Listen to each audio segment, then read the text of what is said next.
Hello, this is Dr. Taylor with another edition of TOAH Talk Tuesday, and today's episode is separation anxiety.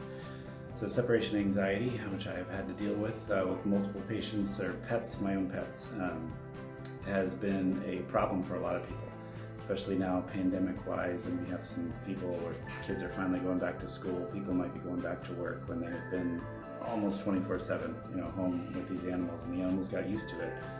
And it's a very difficult adjustment to make for them to now be left alone. So what it can involve an animal who just can't be alone. It can involve an animal who is distressed only when their special person leaves. And as long as that one person is there, they're fine. But if the spouse is home or anybody else is home and that person isn't, it's still bad. You can have some animals that are only distressed when they are confined to a crate, to a room, the door closed. And these animals might start to be destructive if they're confined in that way. What you can find, sometimes it's helpful if you have this problem to get a camera. You can watch them at home, you can kind of record this and see what happens. Often you'll find the worst part of the behavior is the most panic will occur in the first 10 to 30 minutes of people leaving, and that's when they'll get destructive. Some of this is related to cues that you're leaving. A lot of us will have a similar routine where we grab our keys and then we put on our shoes, or maybe the makeup goes on, any of that kind of stuff. And these all become triggers to these animals that are used to this kind of traumatic event for them. So one of the things we can do to help is to vary up our leaving routine. And potentially, maybe you put on your shoes 30 minutes early. Maybe you put on your shoes at different times and don't leave the house. And then, especially if the animal can be calm, maybe give them a little treat for that and give them a little praise.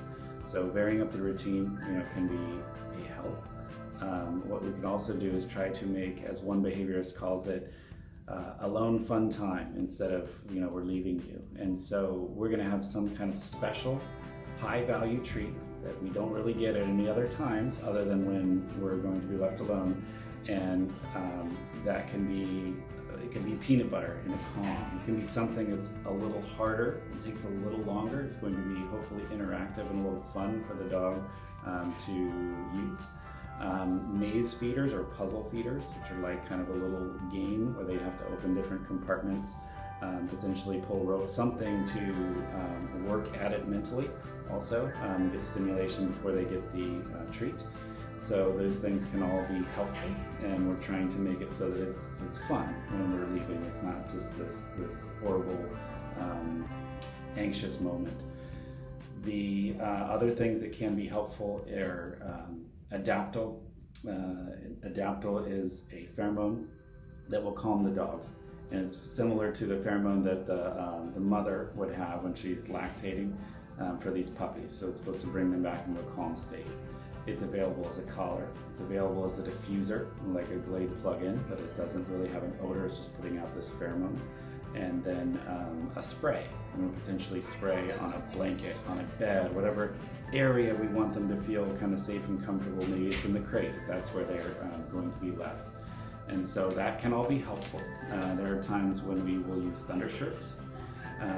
We can use white noise on an Alexa or other device, sometimes music, something that's like calming and hopefully a little bit distracting. They're not just listening to us leave and getting more worked up about it. There are times when we have to give medication. So if we've ruled out other causes medically and we want to do some behavior modification and then medication, there are different anti-anxiety drugs that we might try.